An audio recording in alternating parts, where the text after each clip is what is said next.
রানাঘাটের ছোট্ট শিশু অস্মিকা দাস, যে বিরল রোগের সঙ্গে লড়াই করছে, তার চিকিৎসার জন্য এবারে এগিয়ে আসলেন কৃষ্ণনগরের ঘূর্ণি নবারণ সংঘ ক্লাব।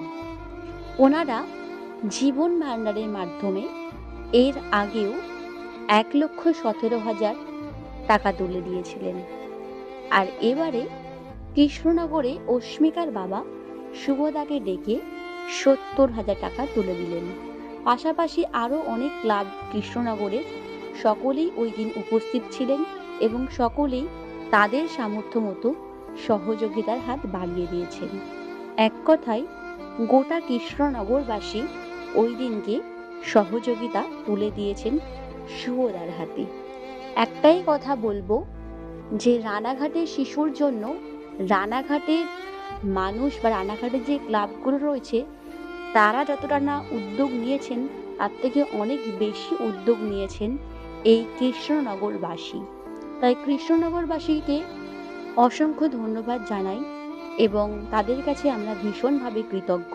ওনারা আমাদের জীবন ভাণ্ডার দেখে তারাও ভাণ্ডার নিয়ে অর্থ সংগ্রহে বেরিয়েছিলেন এবং সেই টাকা এসে ছোট্ট শিশুর বাড়িতে দিয়ে যান। তো এটাই বলবো, ওনাদের যে এই মহান উদ্যোগ বা এই মহান মানবিকতার যে পরিচয় ওনারা দিয়েছেন সারা কৃষ্ণনগরবাসী তথা ঘূর্ণি নবারণ সংঘ ক্লাব, তো তাদেরকে অসংখ্য ধন্যবাদ এবং স্যালুট প্রণাম জানাই যে আমাদের রানাঘাটের ছোট্ট শিশুর পাশে এভাবে থাকার জন্য। আর কৃষ্ণনগর নয়, কৃষ্ণনগর পাশাপাশি সারা পশ্চিম বাংলার মানুষ এগিয়ে এসেছেন। এটাই বলবো, খুব তাড়াতাড়ি ছোট্ট শিশু সুস্থ জীবন ফিরে পাচ্ছে আর কিছুটা পথ বাকি। সকলে এভাবেই পাশে থাকুন এবং আশীর্বাদ করুন যাতে খুব তাড়াতাড়ি সুস্থ জীবন ফিরে পাই আমাদের ছোট্ট অস্মিকা। আমরা ঘূর্ণি নবারণ সংঘের পক্ষ থেকে এর আগেও অস্মিকার পরিবারের হাতে গিয়ে 1,17,000 টাকা তুলে দিয়েছিলাম।